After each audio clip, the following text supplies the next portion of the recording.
એક શેઠ બહુ બુદ્ધિશાળી હતા. પછી બુદ્ધિશાળી બહુ હતા ને પછી એને જમના દૂતો લેવા આવ્યા. એટલે જમના દૂતો આવીને શેઠને કીધું કે તમારો કાળ આવ્યો છે ને અમે તમને તેડવા માટે આવ્યા છીએ. શેઠે વિચાર કર્યો કે કોઈ પણ વ્યક્તિને ખવડાવી દઈએ ને એટલે શાંત થઈ જાય. પછી ખાવાનું હોય તો ભલે ને રૂપિયા હોય તોય ભલે ખવડાવવું પડે, ખવડાવ્યા વગર કામ ન થાય. સમજાવ? એટલે એમના દૂતો કે તમારો કાળ આવ્યો છે તમે લેવા માટે આવ્યા છે. એટલે શેઠ કેમ કે કામ કરો, બપોરનો સમય છે, થોડીક વાર આરામ કરો અને પેલા જમી લ્યો. તમે ભીખા થયા છો. ખૂબ જમાડ્યા ભાવથી, શીરો પૂરી લાડવા ભજીયા જે કાંઈ બનાવ્યું હતું ને બધું ખૂબ ભાવથી જમાડ્યા, આગતા સ્વાગતા કરી અને જમે એટલે પછી ઊંઘ તો આવે જ.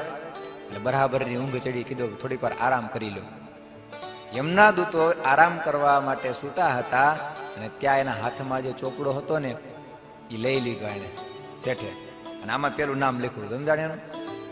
એટલે પેલું નામ ચેકી અને છેલ્લે લખી નાખ્યું. એટલે કીધું વારો આવે તો થોડો મોડો આવે ને ત્યાં સુધી તો જીવવા મળે. એટલે છેલ્લે નામ લખી નાખ્યું અને પછી એમના દૂતો જાગ્યા. કીધું કે બહુ સરસ, તમે અમારી આગતા સ્વાગતા કરી, અમે ખૂબ રાજી થયા છીએ. અને તમે અમારી આગતા સ્વાગતા કરી અમે રાજી થયા ને એટલે અમે પછી નક્કી કર્યું છે કે આમ તો તમારું નામ ચોપડામાં પહેલું હતું, પણ હવે પહેલેથી નહીં, જેને છેલ્લે હોય ને એને છેલ્લેથી નામ લેવાની શરૂઆત કરવું હતું. છેલ્લે નામ લખ્યું હતું એટલે તો એને જાવું તો પડી લો. એટલે કાળ ક્યારેય કોઈને છોડતો તો એમના દૂતો ઉપાડી ગયા એને. બોલો.